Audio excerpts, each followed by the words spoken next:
Students, today we will discuss Venn diagram. What are Venn diagram?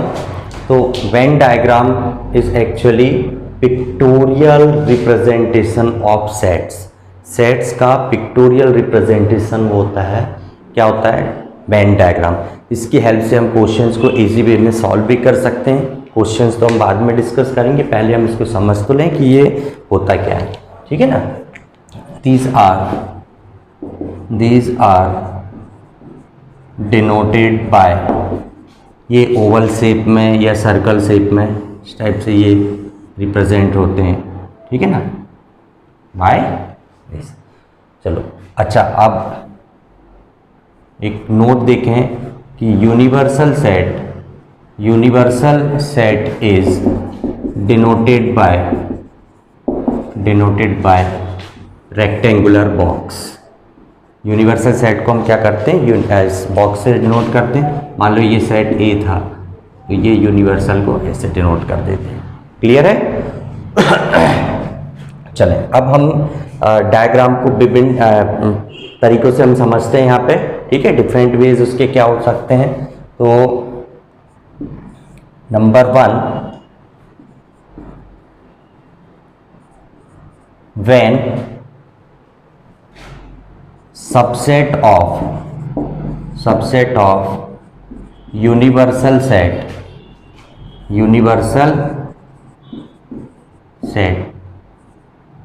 इस given करके कर दे रहा हूं मैं, कोई दिक्कत नहीं कि हमें एक ही एग्जांपल ले रहे हैं. तो मान लो यहाँ पे हमने एक यूनिवर्सल सेट ले लिया. ठीक है, ये यूनिवर्सल सेट करेक्ट, और इसका एक सबसेट क्या है, ए. तो ये हो गया सबसेट ए. अब इसमें मान लो हम कोई एक एग्जाम्पल भी इसी में ही समझ लेता हूँ, डायग्राम अलग से नहीं बनाते. If u is equal to 1 2 3 4 5 and a is equal to, मैं केवल क्या ले लूँ 1 3 5. क्या ले रहा हूँ यहाँ पे 1 3 5. तो भाई चलो यहाँ पे हम इस सेट a में हमने कौन से एलिमेंट लिया 1 3 5, और a हम ऑब्वियसली देख रहे हैं कि a कहाँ से निकल कर आया है, u से, मतलब यूनिवर्सल सेट से. तो a इसका सबसेट हुआ. ठीक है ना? तो अब इसके एलिमेंट्स केवल क्या 1 3 5. तो 1 3 5 को बार हम a में पुट करेंगे. अब इनको हम कहीं भी लिख सकते हैं, तुम्हारी इच्छा 1 को इधर लिखना है, 3 को इधर लिखना, 5 को इधर लिखना है, वो a के अंदर हम कहीं भी उसको लिख सकते हैं. अब बच्चे कौन कौन से 2 और 4. तो 2 और 4 u के एलिमेंट्स हैं, तो वो u में कहीं पर भी बिलोंग कर सकते हैं a को छोड़कर, क्योंकि a में तो हमने क्या लिया है 1 3 5. तो मैं यहाँ पे लिख दे रहा हूँ 2 और क्या लिख दे रहा हूँ यहाँ पे 5, सॉरी 2 एंड 4. तो ये कंडीशन आ गई कि व्हेन सबसेट, मान लो हमने a को लिया कि a is subset of u given है, तो हमने ये कंडीशन बना दी. क्लियर है? दूसरा केस डिस्कस करते हैं.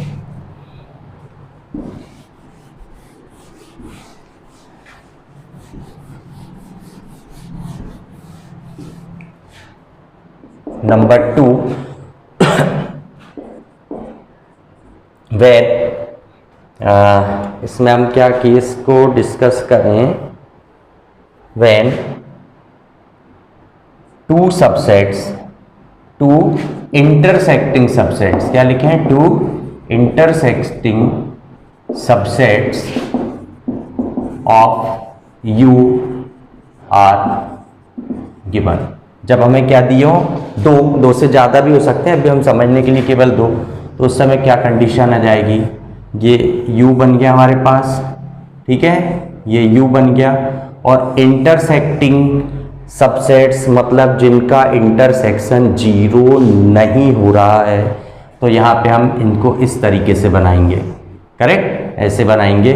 और ये हो गया सेट a, ये हो गया सेट b. ठीक है, अब ये वाला जो पोर्शन, इसको मैं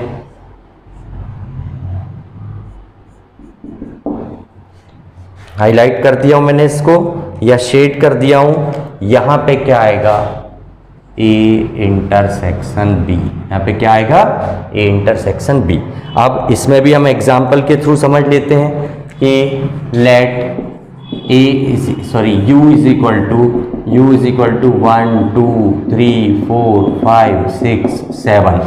ठीक है, a is equal to 1 3 5 and b is equal to, केवल हम क्या ले रहे हैं 2 और 4, ठीक है ना। A इज इक्वल टू 1 3 5 लिए हमने और B इज इक्वल टू क्या लिए 2 4। चलें अब यहाँ पे हमारे पास A में बनाना है, A में कौन से एलिमेंट, अच्छा मुझे डिसजॉइंट, सॉरी ये हमको कैसे एलिमेंट्स दिए हैं, B हमको कैसा लेना पड़ेगा क्योंकि इंटरसेक्टिंग सेट्स हैं, तो मैं यहाँ पे ले रहा हूँ 3 5 और क्या ले रहा हूँ 7। B को मैंने क्या ले लिया 3 5 और 7, ठीक है ना। तो अब देखो यहाँ पे मैं थोड़ा इसको बदल दूंगा, एलिमेंट्स लिख रहा हूँ यहाँ पे, ठीक है।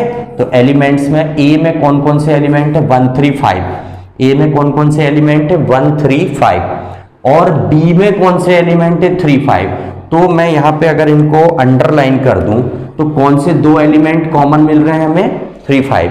तो मैं क्या करूंगा यहाँ पे 3 और क्या लिख दूंगा 5, यहाँ पे क्या लिख दिया मैंने 3 5, ऊपर नीचे लिख दे रहा हूँ। ये कॉमन एलिमेंट है, मतलब A में भी बिलोंग कर रहे हैं और B में भी बिलोंग कर रहे हैं, इसलिए ये दोनों के इंटरसेक्शन में बिलोंग कर रहे हैं। अब A में एक और एलिमेंट कौन सा है 1, A में एक और एलिमेंट क्या है 1 है, तो उसको भी हम लिखते हैं यहाँ पे, जो हो गया 1, ठीक। अब B में एक एलिमेंट कौन सा है 7। अब हमको यूनिवर्सल सेट के एलिमेंट्स बताना है, यूनिवर्सल में कौन से थे 1 2 3 4 5 6 7। तो हमने यहाँ पे 1 3 5 लिया, 3 5 7, अभी हमारे पास क्या बचा है 2 4 6 बचा हुआ है। तो यहाँ पे हम कहीं पे भी U में क्या लिख दें 2, यहाँ 4 और यहाँ पे क्या लिख दें 6। ये था पूरा की पूरा U, देख लो 1 2 3 4 5 6 7, ये U हो गया। A में कौन से एलिमेंट है 1 3 5 1 3 5, B में कौन से एलिमेंट है 3 5 और 7, क्लियर है।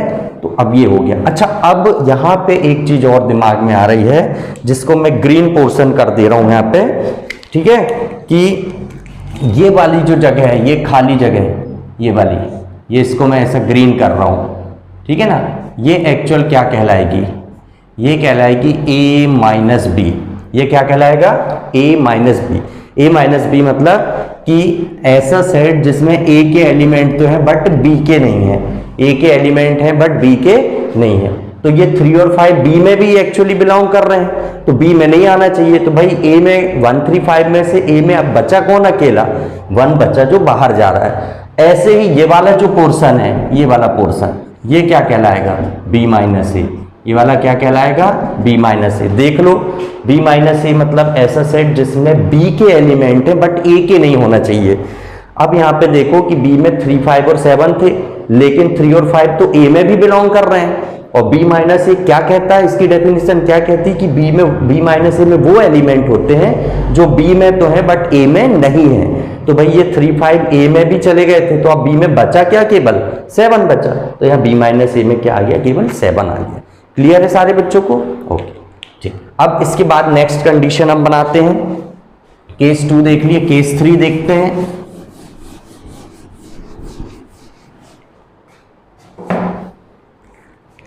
Case 3, when two disjoint subsets of U are given। जब U मतलब यूनिवर्सल सेट के दो डिसजॉइंट सेट्स दिए हो, ठीक है ना। तो ये भी और आसान है, ये हमने A बना लिया, सॉरी U बना लिया, यहाँ पे A बना दिया और यहाँ पे क्या बना दिया B। A और B का कोई रिलेशन आपस में है ही नहीं। डिसजॉइंट मतलब कि when the A and B has no relation, ठीक है ना। इसको भी एग्जाम्पल के थ्रू समझ सकते हैं। If U is equal to 1 2 3 4 5 6 7, A is equal to 1 2 3 and B is equal to 6 7, ठीक है ना। तब हमारे पास देखें A में कौन से एलिमेंट रख दें हम 1 2 3, B में क्या रख दें 6 7। लेकिन अभी यूनिवर्सल सेट में क्या था 1 2 3 4 5 6 7, क्या चीज बच गई 4 और 6। तो यहाँ कहीं पे 4 लिखते हैं, यहाँ कहीं पे क्या लिख दें 6, नहीं सॉरी क्या लिखते हैं 4 5 बचा हुआ 4 5। तो 1 2 3 4 5 6 7 ये यूनिवर्सल सेट भी कंप्लीट हो गया। और A और B कैसे सेट है, डिसजॉइंट सेट। डिसजॉइंट सेट की क्या पहचान है कि A इंटरसेक्शन B क्या होता है, हमेशा 5 होता है, उनमें कोई कॉमन एलिमेंट नहीं होता है। क्लियर है? फिर नेक्स्ट हम कंसीडर करते हैं, डिस्कस करते हैं नंबर फोर्थ केस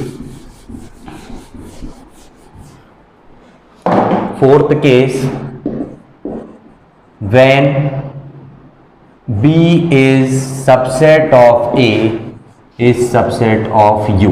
मतलब हम दो सबसेट्स ले रहे हैं जिसमें B को भी हम किसका सबसेट ले रहे हैं, A का, और A किसका सबसेट है, U का। कुल मिला के B और A U के सबसेट्स तो हैं, लेकिन B भी किसका सबसेट है, A का सबसेट है। तो इस कंडीशन में डायग्राम क्या बनेगा हमारे पास, डायग्राम समझते हैं, और ये भी बहुत आसान है। यहाँ पे तो हमारे पास क्या बन गया, यूनिवर्सल सेट। U इधर लिख सकते हो, इधर लिख सकते हो, जहां तुम्हारी इच्छा है वो U को डिनोट कर सकते हो, ठीक है ना। अब यहाँ पे A बड़ा है, A ये हो गया A, और इसके अंदर हम क्या बना दें, B बना दें। B is subset of A। B, ये B A का सबसेट है, B A का सबसेट, और A किसका सबसेट है, यूनिवर्सल सेट का। तो for example if U is equal to, मैं बार बार वही एग्जाम्पल ले रहा हूं, उससे बेटर समझ में आ जाएगा। 1 2 3 4 5 6 7, ठीक है ना। और A is equal to 1 3 5 7 and B is equal to, मैं क्या ले रहा हूं, केवल 3 5। B इज इक्वल टू क्या ले रहा हूं, केवल 3 5। तो चले भाई, सबसे पहले तो हम सेट B बना दे। सेट B क्या है, केवल 3 5। सेट A क्या है, 1 3 5 7। तो 3 5 तो आ ही चुके हैं। क्यों आ गए B के अंदर, क्योंकि B किसका सबसेट है, A का। अब यहाँ पे क्या बचा है, 1 और 7। तो यहाँ पे कहीं पे 1 लिखते हैं और यहाँ पे क्या लिखते हैं, 7। तो ये हो गया 3 5 B, हो गया 1 3 5 7, 1 3 5 7, ये हो गया A। अब क्या बचे हैं यहाँ पे हमारे पास, 2 4 और 6 बचे हैं।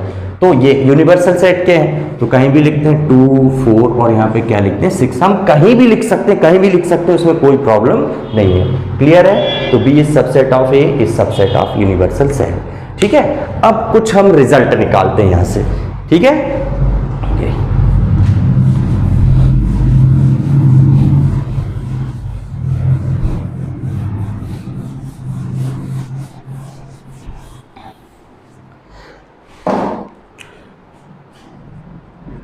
सम रिजल्ट्स। अभी हमने एक डायग्राम देखा था,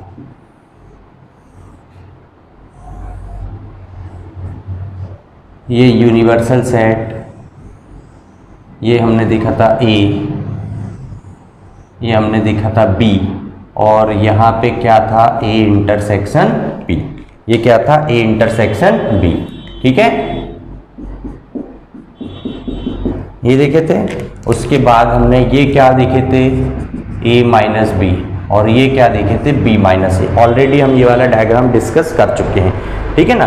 तो अब जब हम यूनियन की बात करते हैं, A union B, A union B मैं डेफिनेशन ऑलरेडी बता चुका हूं कि A union B is the set which contain the elements of A और एलिमेंट्स ऑफ B और elements of A and B both, है ना, A और B दोनों के एलिमेंट। तो जब हम A यूनियन B काउंट करेंगे, मतलब ये सारे एलिमेंट को काउंट करेंगे, ये सारे एलिमेंट को काउंट करेंगे, तो क्या कंडीशन बनने वाली, देखो हम ये पूरा सेट A काउंट करेंगे, फिर उनका इंटरसेक्शन काउंट करेंगे, फिर यहां से चलेंगे सेट B काउंट करेंगे, फिर उनका इंटरसेक्शन काउंट करेंगे। इसका मतलब हम क्या कर रहे हैं कि A इंटरसेक्शन B को दो बार क्या कर रहे हैं, काउंट कर रहे हैं, 2 बार काउंट कर रहे हैं, जो कि गलत है। भाई कोई भी चीज को मैं अपने आप को 2 बार कैसे काउंट कर सकता हूं, मैं तो 1 हूं। तो क्या करना पड़ेगा, उसको 1 बार हमको उठा के माइनस करना पड़ेगा। तब हम यहां पे देखें कि रिजल्ट नंबर 1 हमारे पास क्या निकल कर आता है कि A यूनियन B, n मतलब number of elements in A union B is equal to NA count करना पड़ेगा, NA के पूरे एलिमेंट मतलब सॉरी A के पूरे एलिमेंट्स प्लस B के पूरे एलिमेंट्स, A के पूरे एलिमेंट्स प्लस B के पूरे एलिमेंट्स। और मैं क्या बोल रहा हूं कि हमने जब A को काउंट किया तो उसमें A यूनियन B आ चुका है, सॉरी इंटरसेक्शन ऑलरेडी आ चुका है। जब B को काउंट कर रहे हैं तो उसमें भी A इंटरसेक्शन B ऑलरेडी आ चुका है। अभी मैं एग्जांपल के थ्रू समझाऊंगा। तो इसको 2 बार काउंट कर रहे हैं, तो इसको एक बार हमको क्या करना पड़ेगा, माइनस करना पड़ेगा। हमारे पास ये एक फार्मूला निकल कर आ गया है कि A union B means number of elements in A union B, तो N A union B is equal to N A plus N B minus N A intersection B. Intersection को हम 2 बार काउंट कर रहे हैं।